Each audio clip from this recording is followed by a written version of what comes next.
Before we begin the talk proper, I should point out that there are elements of audience participation. Even if you're watching the video or reading the notes, you're not safe. I expect you to join in. If you're somewhere public, then just lean or do a fake yawn when the time comes, but do something. Hi, I'm Johnny. I'm a human being, much like the 7 billion others around here somewhere. Yet somehow I find it easy to believe that I cannot do the things that others built to a similar template can. I find it easier to elevate someone with skills I admire to godlike levels than believe I could do it. I'm afraid of a lot of things, a lot of the time. But sometimes, just sometimes, I raise a middle finger to fate and stick my toe into the unknown. It's something I've been working on. I'm starting to get good at it. With this talk, I hope that my unwitting fellow followers of fear will start to see how it's been shaping them and maybe consider tickling the unknown with their own toe. At age 12, I knew heart and soul that making games was the only thing I wanted to do. At age 40, I became an indie. So how does one go from 28 years of near inaction to 2 years of indie legendary? I'll tell you. But first, please reach under your chairs where you'll find a special cap to wear. Yep, reach under the chair.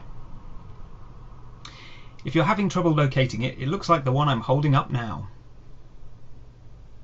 I see most of you have found it. It's an electronic stealth intravision cap. Please put it on as I am doing now. If we can't do this little thing together now, it's going to make the rest of the talk a little awkward. So if you can, go with it. Place it on your head. There's a strap underneath if it's a bit loose. Now we're wearing the appropriate safety gear, we can head into my psyche. Our first internalised stop is a look into my past.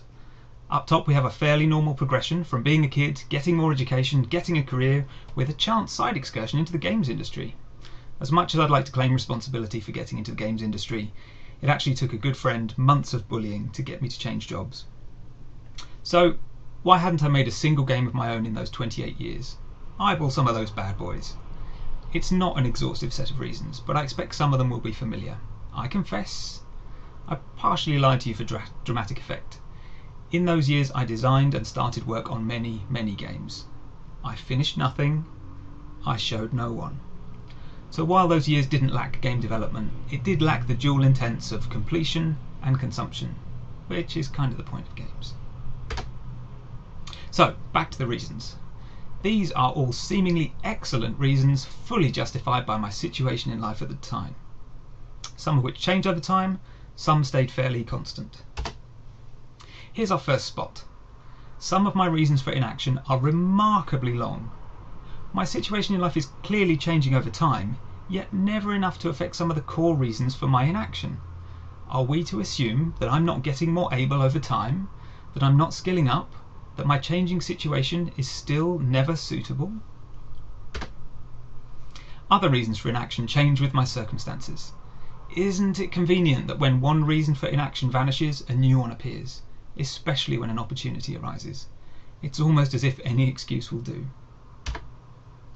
We're now entering metaphor country. Here we are in the room of my mind. Roomy. In that room is the breakfast table of possibility, a place where I sit and plan and ponder. Ah, I see I'm reading a newspaper. What fine paper am I reading? Fear is cunning. It makes me think in tabloid extremes, although not always in tabloid terms. For every "I'm the worst ever at this" belief, it also makes me think in quite moderate terms, I'm not quite ready yet. This makes it seem more palatable, not so overtly fear-driven. This is how time passes and the long shadows form. There is perhaps no better description of fear than that which is stopping you from doing what you're capable of doing right now. The trouble with fear masquerading as reasonable thinking is that it gets built upon. Over the years I've collected an exhaustive archive of these newspapers. Inaction is my inner sun reader. There are things that can be tried, but in being afraid to try, the untested fact itself becomes enough to support inaction. So, on the downside, these fear facts are hard to find. They feel, taste and look like any other fact. On the plus side, they're fragile. Put them to the test and suddenly your larger plan may just turn into a slice of fried gold. If you did not put on the cap at the beginning, Raise your hand. Come on, I'm serious.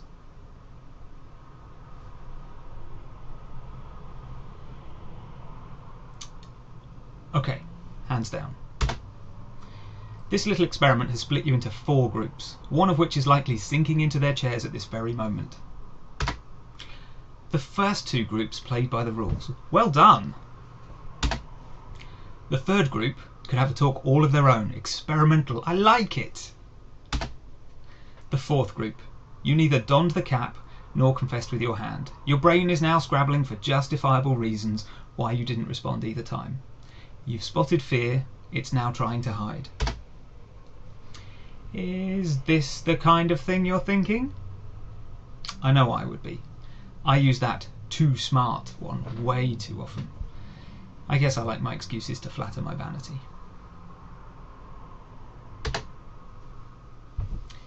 You're in a room full of people with similar aims and ambitions, a more supportive bunch you could not wish for, yet somehow you were unable to respond either time. This is known as analysis paralysis. I suffer from it greatly. It's a particularly unpleasant form of fear and is the headstone to many a dead project. Back in our land of metaphor, the forked road cemetery is where action dies in the face of decision.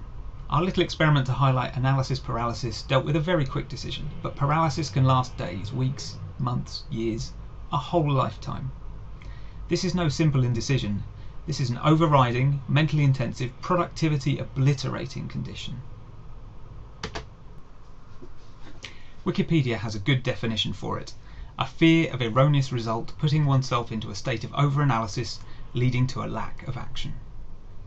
I find it especially strong when there's an emotional component, like my passion for games. As soon as I care, as soon as the personal stakes are high, I can choke on the decision making. But a mind will only stand so much self-harm. It has a handy way of getting rid of persistent problems. It removes your passion. You stop caring, you move on. Remember that awesome project you had so much passion for at one point? And the period of time between thoughts about it got longer and longer, until one day you realised you hadn't thought about it in a long time.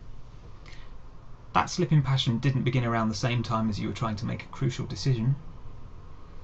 The important thing to realise when you're stuck at the forked road cemetery is that any decision is better than no decision.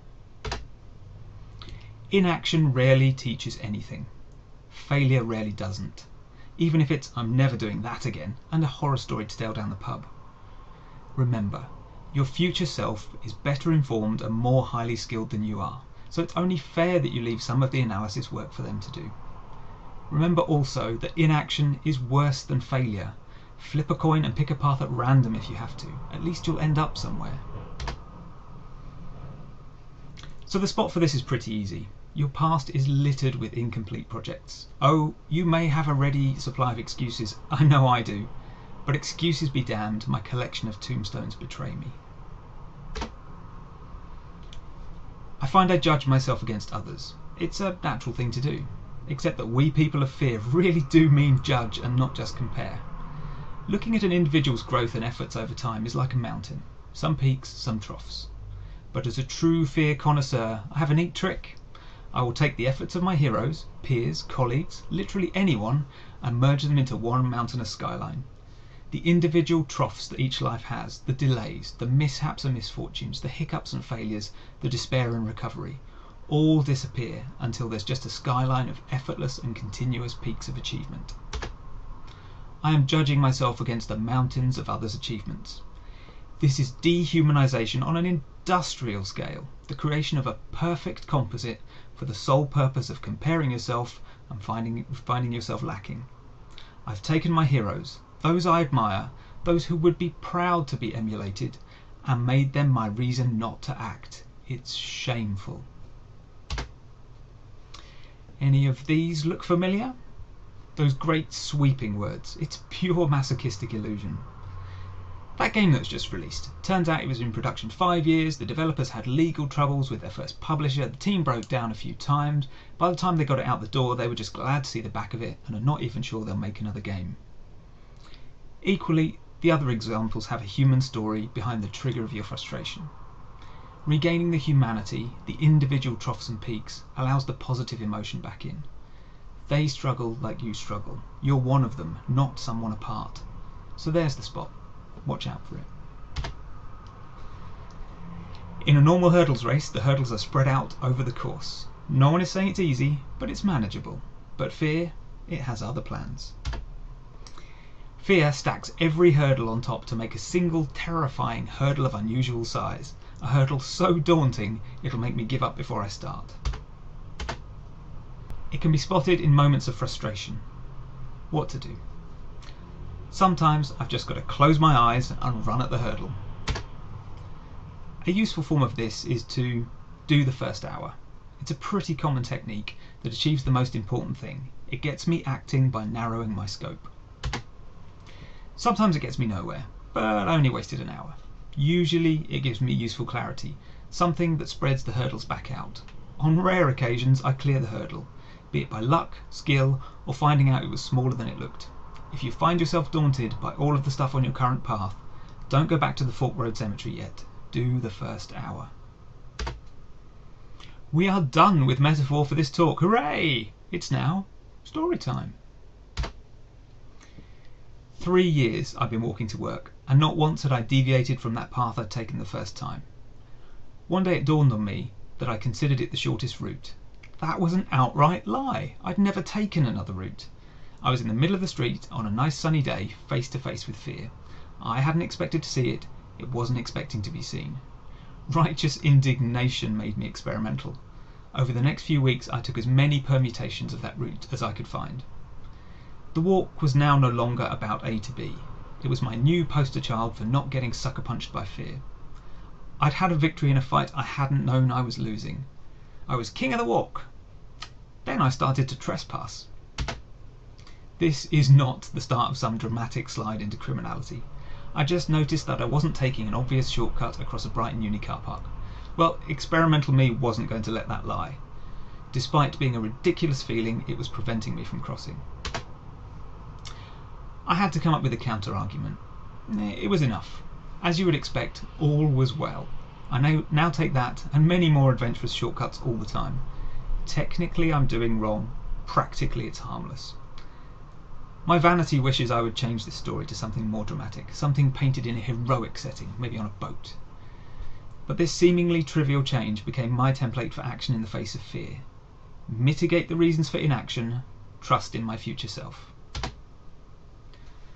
Above all, I'd started to make fear my reason to act, to experiment in the face of it, testing instead of just assuming.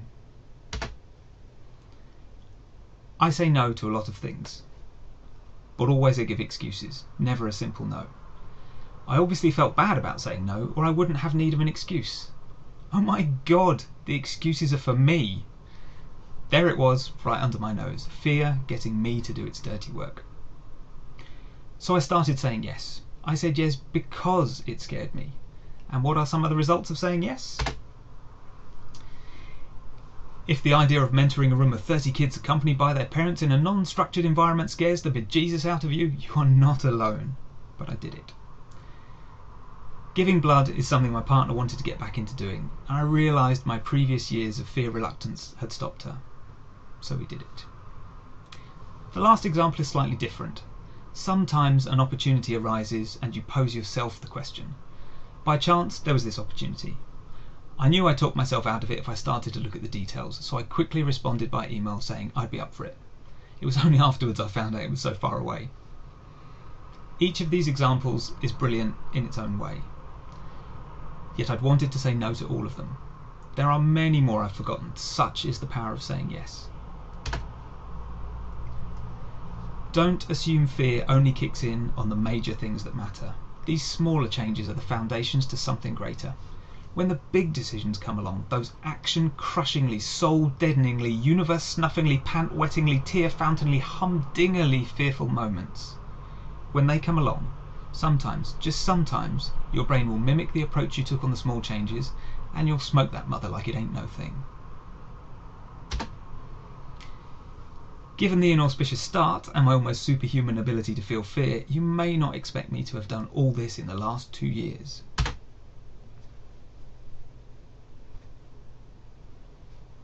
Ignore the mountains of others' achievements if you find that daunting. Let me break some of it down, adding the humanity back in, and the odd bit of humiliation along the way.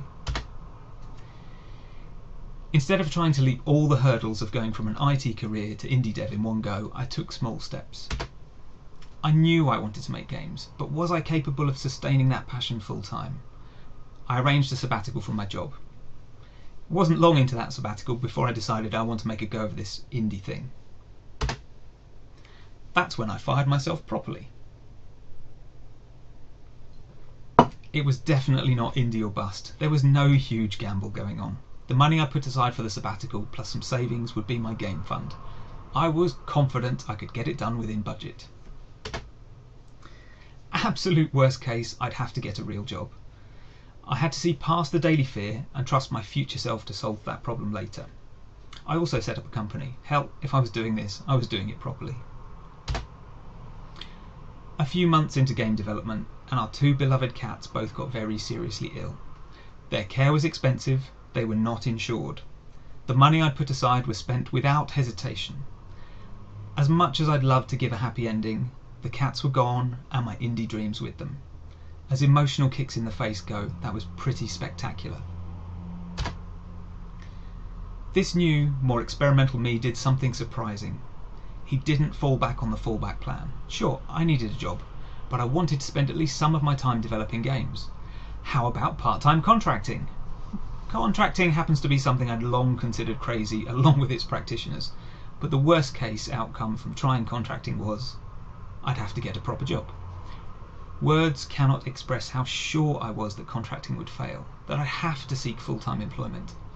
But the experimental part of me just kept saying, give it a go, you've nothing to lose in the attempt.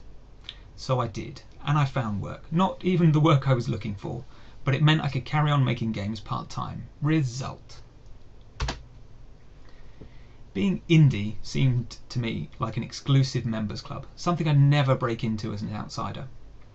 Social anxiety in hand, I started to attend local groups here and in London. Turn up early, don't speak to anyone, feel old and out of place, leave. That describes my first year of attendance. But I kept going back, telling myself that social awkwardness is overcome only by attendance. At some point it changed, and now I walk in like I own the place and seem to know a good selection of people there. The year is littered with wonderful local and national indie events. Please go to them.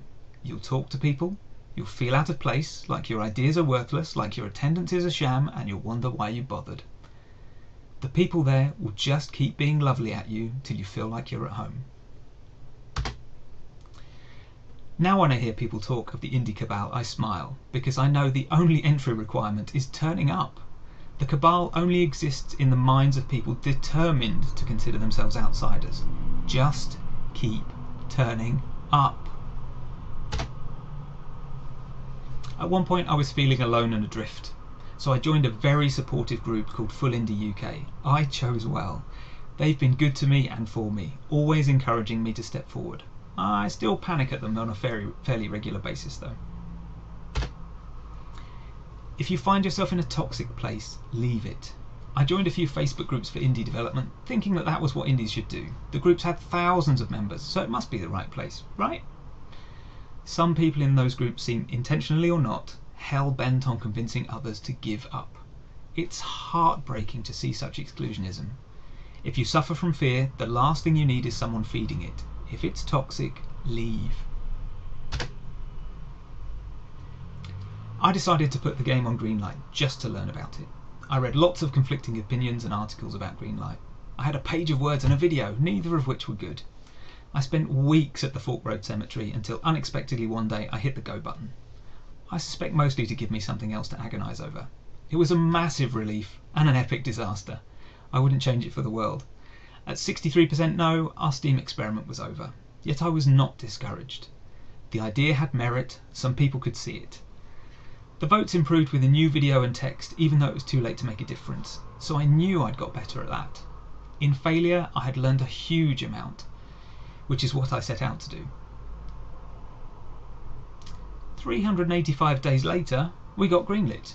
I can only guess as to why. It's one of those times when eventual success is a mystery and you learn nothing from it.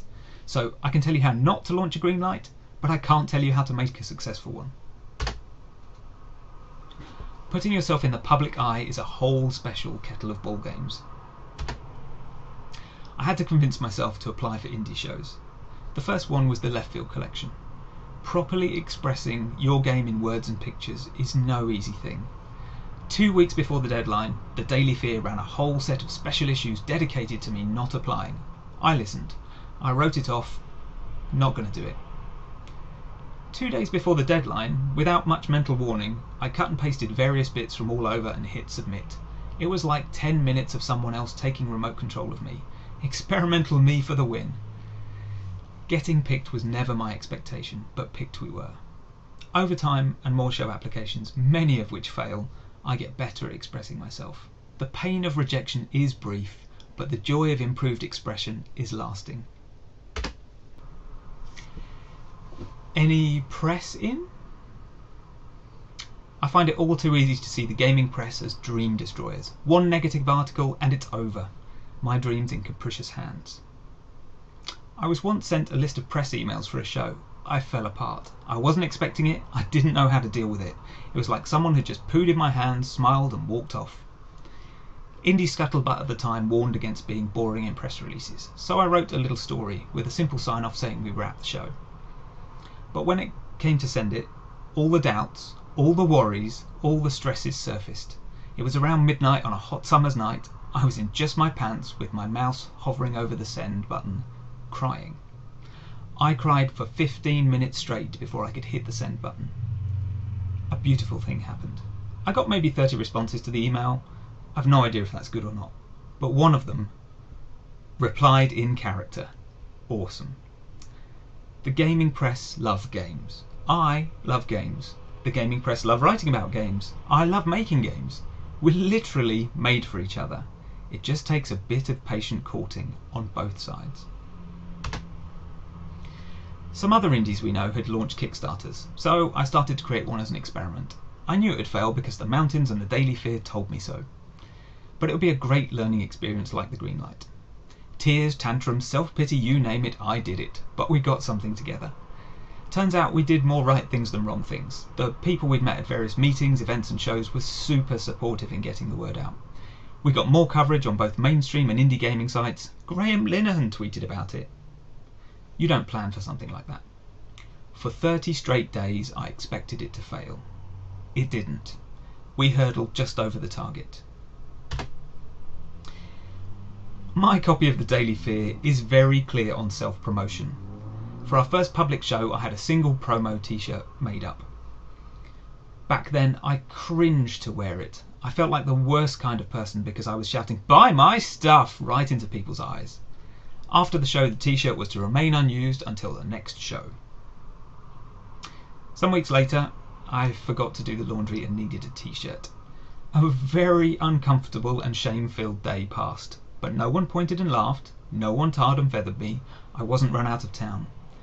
It actually started to become a bit of a thrill, and I'm unashamed to admit I still find it a bit of a thrill. Maybe I am a bad person. Above all, I didn't do this alone. Without the help of loved ones, family, friends, peers, random strangers, things would have been different. Facing my own fears may be a solo job, but that doesn't mean everything is. So that's how I became indie. Although, like all good fairy tales, it turns out I was indie all along. From that first moment I chose action over inaction and started down that path. Just don't think about the image of me crying in my pants. It really undermines the whole legend vibe I'm trying to get going. Let's recap the spots we've seen. It's also worth flagging up that hard to spot point again. If you're a fear thinker like me, how you think now is considered baseline normal for you. You simply can't believe fear drives you. You've got to keep an eye out for something suspicious, then keep poking at it before it finds a cover story. There is no epiphany moment where all fear in all its guises is found. But there are shocking moments to be had when poking around in your own psyche. Make little changes and build on them. In the past 2 years, I've been more afraid more often than at any time in my life. Becoming indie hasn't been about fearlessness. It's about feeling that fear and doing it anyway. Our circumstances vary wildly. I expect our fears do also. I've shown you mine, it's only fair you show me yours. I'm curious to see how we measure up. But it's up to you to say yes. My contact details are on the screen, or you can chat to me afterwards. Finally, a little note about this talk. I didn't think I could or should admit to fear, let alone talk about it in public. My fears make me think I'm unique, even in the way I feel fear. I worry this talk will make no sense. I got through it by believing that if this talk helps only one person, it'll be worth it. Even if that one person is me. Thank you.